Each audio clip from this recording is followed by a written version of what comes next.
Sebab napas itu walaupun jenengan tidur atau tidak tidur tetap berjalan. Inilah mengapa Rasulullah dijuluki makom maksum, makom di mana tidak sedetik pun lalai dari Allah lewat napas itu. Apa bisa tak? Jasad kita kerja, jasad kita kelon, jasad kita makan, jasad kita repot, terus hati sambung pada Allah. Ini pertanyaan. Saya jawab, sejak kapan Gusti Allah gak iso? Kah akal, pikiran, dan hati itu bagian daripada cahaya? Saya jawab, ya.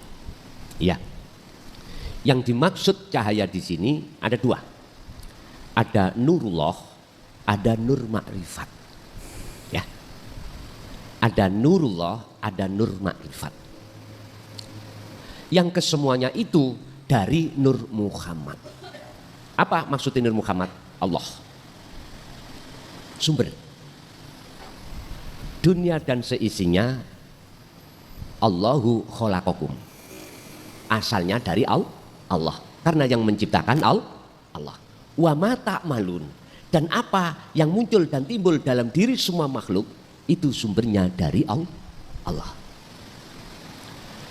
Bahkan nafsu ya dari Allah. Tapi bahasa syariat, oh jangan Pak.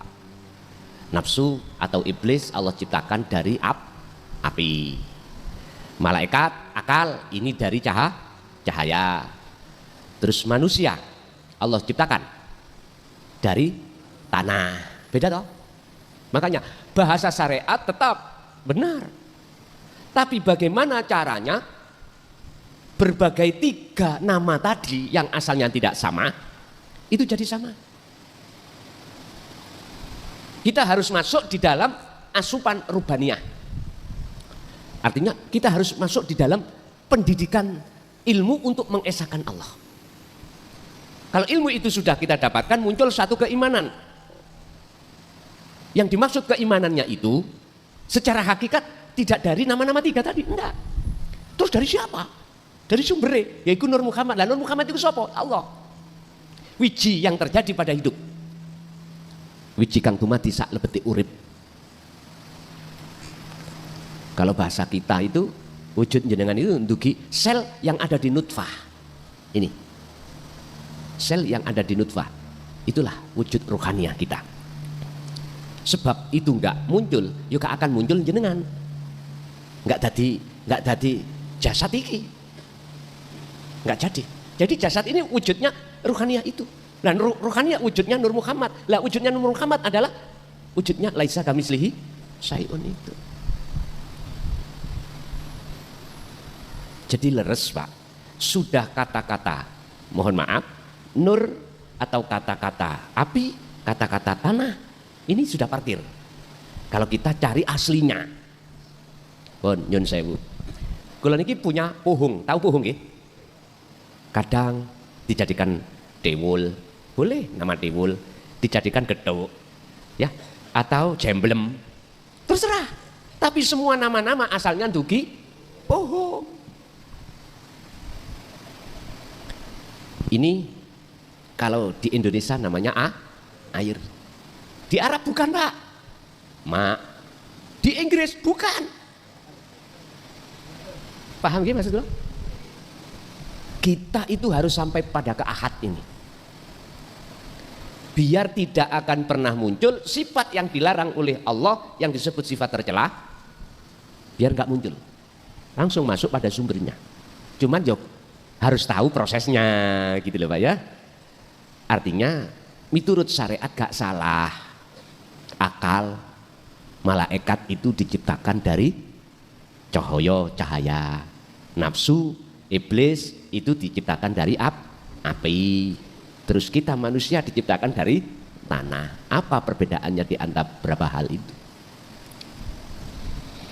Makanya ini harus kita selami terus masuk-masuk, akhirnya kebenaran akan kita ketahui. Oh, semuanya itu innalillahi wa inna ilaihi raji'un.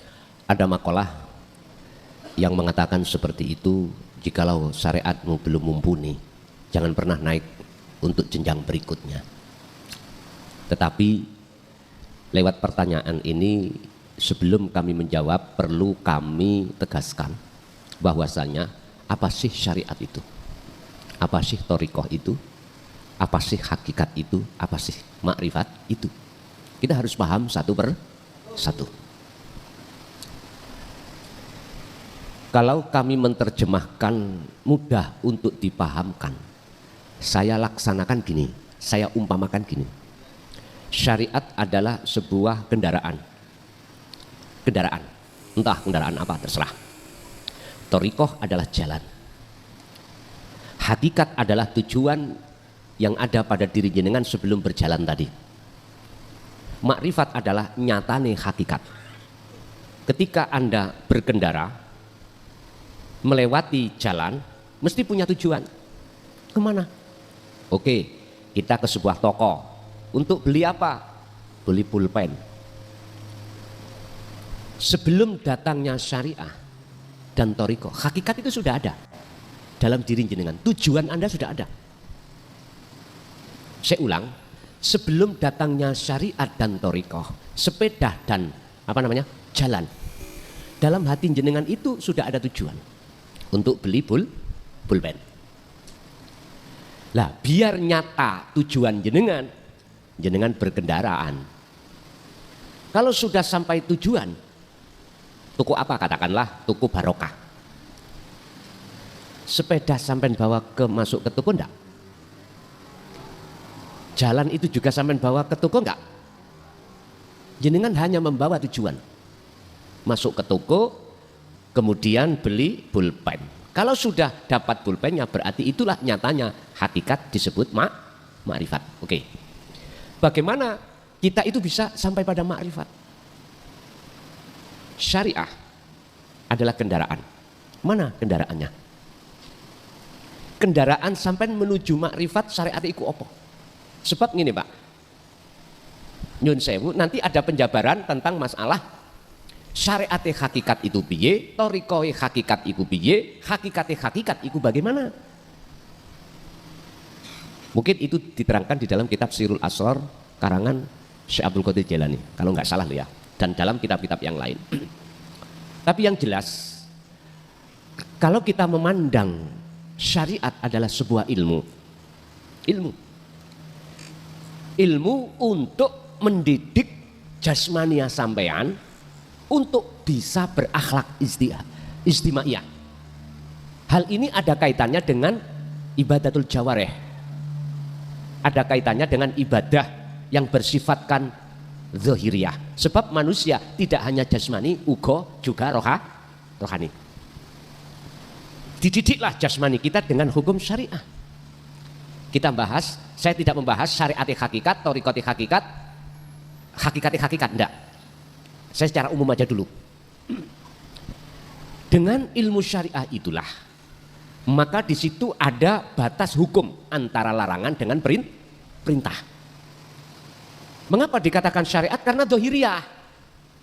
Contoh sholat, yang hukum syariat mendidik terhadap kita, jasmaniyah yang melakukan. Ini belum menyentuh keruhaniyah, belum. Masih menata tentang masalah jasmaniyah. Lalu thariqahnya mana? Jalannya mana? Bapak Ibu, innallaha huwa rabbi wa rabbukum fa'buduh hadza siratum mustaqim. Kalau syariat itu sebuah ilmu sistem untuk mendidik kita biar bisa meninggalkan larangan, menjalankan perintah secara jawareh atau secara fisik, maka thariqahnya adalah sebuah nama dari seluruh ubudiyah.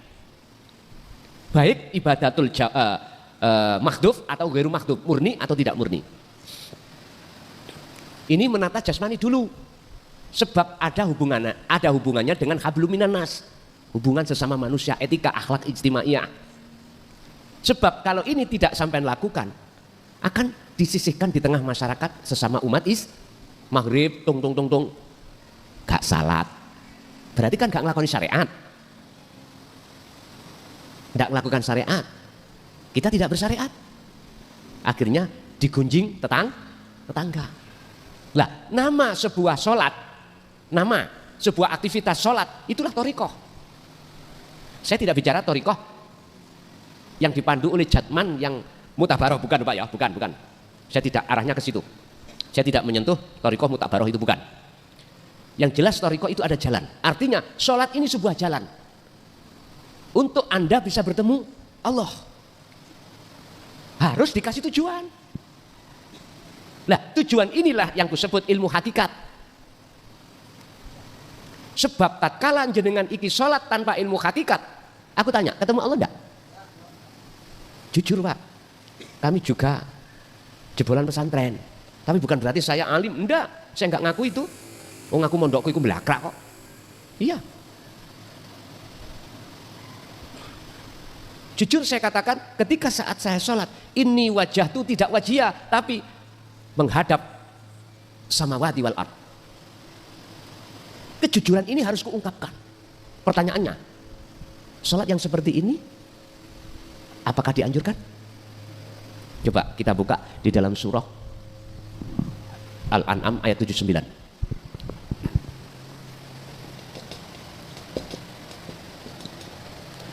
Ini kisahnya Nabiullah Ibrahim. Ya, kisahnya Nabi Ibrahim.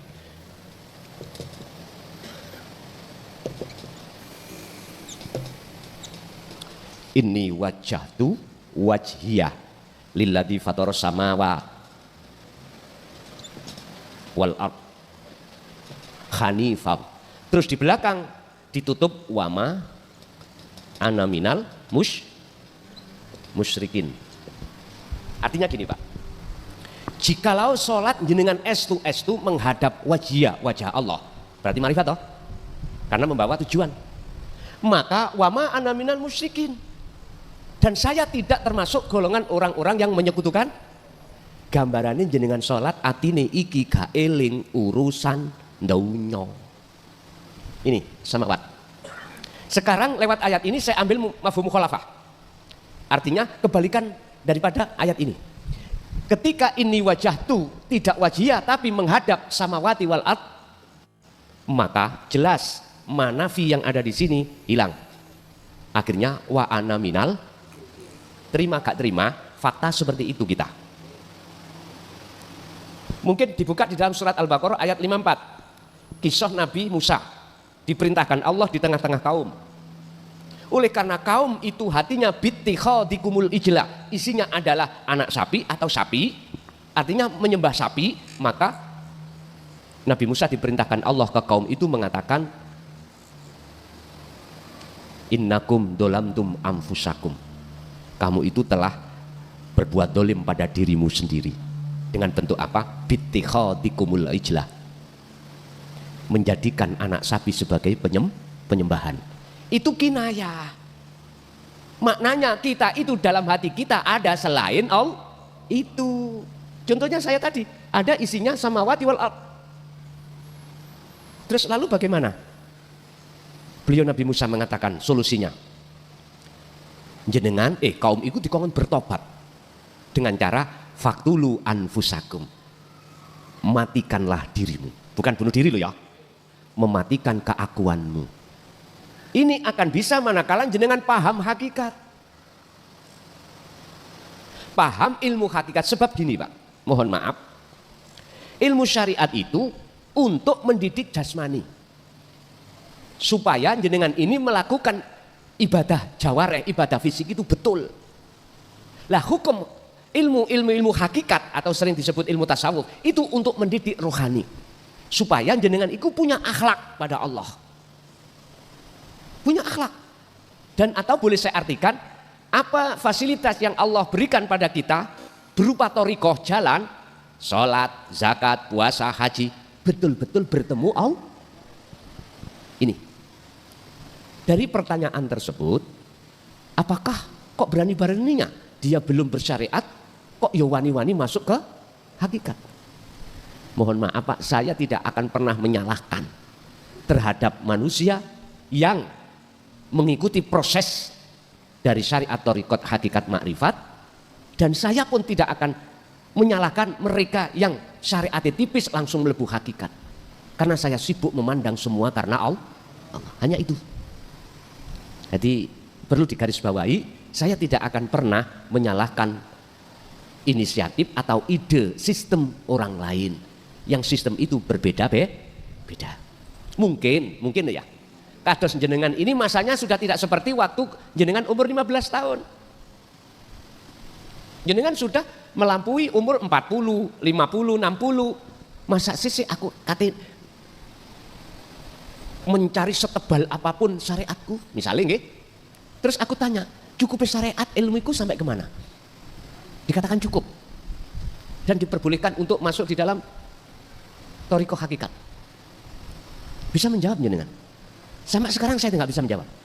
Batas saya itu cukup syariat dan boleh untuk ning thariqah hakikat, hakikat makrifat. Sebetulnya thariqah jalan ini sudah sejak kecil, Pak. Kita itu berthariqah. Saya tidak bicara thariqah muktabarah loh ya. Sebab saya tanya, Rasulullah thariqah ya, Pak? Aku tanya. Ada yang bisa jawab? Tolong dibantu. S2 tolong, saya nggak tahu. Kalau bicara yang mutabaroh ini, saya bertanya, dulu Rasulullah thariqahnya apa? Apakah yang mutabaroh yang dinaungi Jatman ini beliau? Tolong dibantu. Saya karena tidak tahu. Tetapi saya dalam hati yakin dengan bahasa fa'budu hadza siratum mustaqim, segala macam nama aktivitas beliau jadikan sebagai jalan untuk bertemu Allah. Sholatnya bertemu Allah, daharannya yo bertemu Allah. Bahkan sampak, mohon maaf, baik ibadah yang makhduf atau ghairu makhduf, murni atau tidak murni, beliau selalu menggunakan jalan itu untuk bertemu Allah. Jadi sekali lagi saya tidak menyalahkan saudara saya yang sibuk untuk menebalkan syariatnya terus masuk dalam thariqah mutabarok, monggo, itu haknya sendiri. Dan saya pun tidak akan pernah menyalahkan bagi jenengan, mohon maaf, yang tidak menebalkan syariat terus gak masuk thariqah mutabarok, tapi jenengan iki meyakini semua apa aktivitas yang diterjadikan Allah jenengan jadikan sebagai jalan untuk bertemu Allah. Tapi harus ada wasilahnya, Pak. Apa penyambungnya? Adalah zikir. Hanya itu. Ringkes lah. Terus bagi saudaraku yang hukum syariat terus lali tentang hukum hakikat, mohon maaf, umur jenengan kantun pinten? Kan kita nggak tahu, Pak. Nggak tahu. Sebab bagaimana maksud Allah dalam satu ayat Al-Isra ayat 27 ayat 72 tolong dibuka. Al-Isra 72 Allah katakan mangkana fi hadhihi a'ma fahuwa fil akhirati a'ma wa adallus sabila. Barang siapa saat di dunia hatinya masih buta pada Allah, terus meninggal di akhirat pun juga buta, wa adallus sabila. Tolong iki yo dingen-ngen. Saya tidak mencari kebenaran, tidak membenarkan diri, enggak. Tadi sudah katakan, saya hormati segala saudara saya yang eksis terus dalam syariat, moh hakikat, monggo. Karena beberapa makalah sehingga beliau-beliau tidak berani untuk ke hakikat. Saya juga tidak menyalahkan bagi saudara saya syariate ora pate ono, tapi wis wani masuk ning hakikat. Saya enggak berani menyalahkan. Mungkin dalam pertimbangan jenengan secara ruhaniah umur tinggal sedilut, belum ketemu Allah, belum mengenal Allah, akhirnya dia lebih mengementingkan ibadah yang bersifatkan qalbiyah, ruhaniyah ini. Hafidu ala sholawah was sholatil wusta wa qumu lillahi qanitin ay khashiin. Setahu saya, Pak, ning Quran iku nek bahas salat wajib khusyuk. Khusyuk iku harus bertemu Allah. Setahu saya loh. Makanya saya cowari ayat per ayat ketika bahas salat enggak pernah memakai kalimat fa'alah. Mesti memakai kalimat qoma. Walaupun wazannya ikut wazan fa'ala. Qoma asluhu qawama ala waznin fa'ala. Ada apa dengan qoma? Kalau boleh saya katakan, nek fa'ala adalah perilaku secara jasmani, nek qoma tidak hanya jasmani tapi rohani. Mungkin ada makalah juga di dalam hikam, husnul a'mali nata itu husnil akhwal min qalbin zahidin. bagusnya laku dohir fisik iki ditentukan bagusnya laku keadaan rohaniah jenengan. Ruhaniyah jenengan kali kula keadaannya ada dua, mingkol bin zahidin au mingkol bin rohibin, condong pada Allah atau condong pada selain Allah, hanya itu. Nek sumber hati ku condong pada Allah maka mesti salate khusyuk. Nek hati condongnya pada selain Allah mesti salate ya ngono kuwi. Loh, kejujuranku akui Pak, nggak bisa saya itu mendapatkan kekhusyuan sholat ketika saat saya mohon maaf bergelut dengan syariat saja sedangkan hakikat saya abaikan. Bagaimana mungkin saya membawa sepeda dan jalan itu tapi tidak membawa tujuan? Itu disebut apa? Saya bawa sepeda ke jalan muter-muter, ditanya son tujuanmu kemana? Mbo, itu apa? Ya mungkin bahasa kula aku belakrak nanten. Mesti harusnya ada tujuan. Syariat adalah tumpaan ilmu untuk jasmani, thariqah adalah sebuah jalan yang telah Allah berikan berupa nama-nama seluruh aktivitas yang disebut ibadah. Apakah ibadah mahdhuf, murni atau tidak murni? Murni contoh sholat, zakat, puasa, haji, baca Quran, murni. Pertanyaannya, apakah ketika ibadah murni itu betul-betul kita bertemu Allah atau malah bertemu makhluk? Ini semuanya yang jawab diri kita masing-masing. Hakikat adalah tujuan. Tujuan ini ada maksud daripada sebuah ilmu. Yastami'unal qaula wa yattabi'una ahsanahu. Ini ketika kami mendengarkan, lalu saya beriman, lalu saya mengamalkan, maka sampailah tujuan saya. Nyatanya tujuan adalah, nyatanya hakikat adalah makrifat, bertemu Allah. Kalau sudah bertemu Allah, bukan maksudnya sirroh hamba iki sok bertemu Allah, enggak. Kefanaan selain Allah dalam diri kita, maka yang nyata adalah Allah. Itulah namanya bertemu, itulah namanya makrifat. Bingung maneh? Mungkin ada di dalam keterangan hikam itu tentang makrifat itu ngeten Mbak. La ibsorun wa mubsorun wa basorun. Enggak ada yang melihat, enggak ada yang dilihat, enggak ada mata untuk melihat. Yang ada apa? Nama-nama sudah fana itu. Gini. Manusia terbatas, akalnya terbatas, nggak bisa masuk ke situ. Makanya harus dengan iman. Kalau iman bisa masuk. Jadi Pak, saya setuju dengan makalah yang panjenengan sampaikan tadi. Itu bagi kita yang waktunya masih panjang, boleh. Dan itu lebih baik. Syariatnya kuat, ya toh. Terus masuk thariqah. Kalau kita bahas mutabaroh harus sanate munfasil, harus sanate sambung, mutasil, bukan munfasil, mohon maaf, mutasil, harus sambung. Lah, sehingga dikatakan muktabaroh di situ. Sanatnya itu sambung sampai kanjeng Nabi. Terserah jenengan pakai thariqah yang mana. Ini kalau kita membahas muktabaroh. Tapi saya katakan dan saya bertanya, Rasulullah pakai thariqah yang mana? Selama ini kami belum pernah ada jawaban yang menguatkan Rasulullah thariqah A, B, C, Z yang dalam mutabaroh. Belum, sampai detik ini belum ada jawaban. Cuman di dalam jawaban hati saya, seluruh aktivitas yang diterjadikan Allah pada beliau itu dijadikan beliau sebagai fasilitas atau sebagai jalan untuk pertemuan beliau terhadap Allah. Namanya makalah, siapapun boleh bermakalah, ya toh. Makalah itu pendapat. Siapapun punya hak untuk berpendapat, siapapun.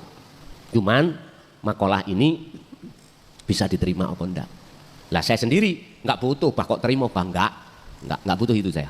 Karena sifat saya tentang fafirru ilallah adalah inni lakum minhu nadhirum mubin. Misalnya itu aku. Nggak ada urusan. Setiap makalahku itu harus ada yang mau terima atau tidak, itu bukan urusan saya. Bukan urusan saya. Bukan urusan saya. Dan saya bukan ngurusin jenengan harus mengikuti ajaran ini atau makalahku, enggak. La ikraha fiddin qad tabayyana rusdu minal ghayy. Enggak ada paksaan. Bagi panjenengan beriman atau tidak itu hak jenengan. Saya statusnya hanya menyampaikan saja. Urusan percaya gak percaya itu tergantung umat masing-masing. Rasulullah pernah ditegur Allah, Muhammad, jangan pernah kau memaksa terhadap umatmu untuk beriman seperti kamu. Kamu hanya, sifat kamu hanya menyampaikan aja. Oleh sebab itu jangan sakit hati kau bila mana ada umatmu yang menolak, bahkan mencaci apa yang kau sampaikan, jangan. Lah ini bisa Pak, ati mboten ganjel manakala kita tidak memandang makhluk tapi memandang Allahnya. Sebab sudah jelas manusia sifatnya itu la haula walaku, tidak punya daya upaya untuk berbicara, melihat, mendengar, apalagi merasa ngerti, merasa alim, merasa pinter, merasa mulia, merasa nggak ada. Walaku kekuatan apapun nggak bisa. Tapi semuanya itu manakala terjadi semata-mata illa bil, loh jelas toh? Wa malak Allahu khalaqakum wa ma ta'malun. Kesimpulannya Pak, itu tergantung makom kita masing-masing. Kalau kita masih di makom am, yuk harus tebal syariate, harus makom am lo ya, makom am beda dengan makom khos ataupun bahkan khawasul khawas, beda pandangannya. Sama dengan ini tadi loh Pak, nah kelengkeng. Kalau jenengan iku memandang rasa manis itu dari makhluk, jelas datangnya dari makhluk. Ini buktinya secara realita, kalau saya tidak makan kelengkeng gak mungkin terjadi rasa manis, benar toh? Miturut makom am kita. Tapi kita tidak sadar pandangan makom khos atau khawasul khawas. Makom khos atau khawasul khawas itu memandang Allahnya, hidup di dalam rasa tadi. Lawang rasa sampean gak iso nggambarke, apalagi menggambarkan di dalamnya rasa itu, yaitu disebut laisa kamitsli syai'un. Sebab jikalau tidak ada Allah di dalam dan di luar, gak mungkin makhluk itu bisa mendatangkan rasa manis. Lah inilah perbedaan antara dua pandangan, manakala sama-sama tidak mengerti pandangan satu sama lain, mesti gak iso ketemu, gak iso clear. Sebab kita memandangnya makhluk. Buktinya kalau tidak ada kelengkeng, gak makan kelengkeng, ya memang gak terasa manis. Tapi kita gak sadar secara ruhaniyah, batiniyah itu ada Allah. Makanya sebab itu tergantung panjenengan. Kalau saya pribadi mungkin lihat kondisi sampean iki sampun sepuh-sepuh, sampun tua, kapan meninggal yo nggak tahu. Kapan meninggal kita nggak tahu. Apakah nunggu harus tua? Belum tentu. Apakah harus sakit? Belum tentu. Idza jaa ajaluhum la yastakhiruna sa'ah wa la yastaqdimun. Kalau itu sudah datang maka tidak bisa dimajukan, tidak bisa dimundur. Kalau jenengan mempunyai pertimbangan, umur ini kapan habisnya, terus untuk menjelang kematian, syariat sampean saonoe, tipis-tipis ritek, tipis-tipis, monggo. Fokuskan hakikat sampean ke makrifat. Ini kalau saya. Tapi bukan berarti saya menyalahkan mereka bergelut terus di dalam hukum syariat. Nggak. Haknya orang itu masing-masing. Sakati paham nggih? Nggih. Jadi kami di sini sifatnya tidak mencari pembenaran, tapi saya hormati atas semua apa makom di dalam diri seorang manusia. Sebab tentang masalah dzikir nanti ada keterangan di hikam. Orang berzikir itu ada 4 makom. Ono dzikir tapi atine lali nang Allah, lesani ngucap atine lali. Nomor 2, ada orang berzikir itu mau hatinya berzikir tapi dia lali terhadap Allahnya. Lesan dia berzikir tapi hati lalai. Kedua, hati dzikir, hati lalai Allah. Yang ketiga adalah orang berzikir tapi merasa Allah itu sudah dekat. Yang terakhir ada orang berzikir sudah kefanaan selain Allah. Cocok pas syariat, thariqat, hakikat, ma'rifat. La ilaha illallah, la ilaha illa huwa, la ilaha illa anta, la ilaha illa ana. Nggih. Mungkin dilanjut.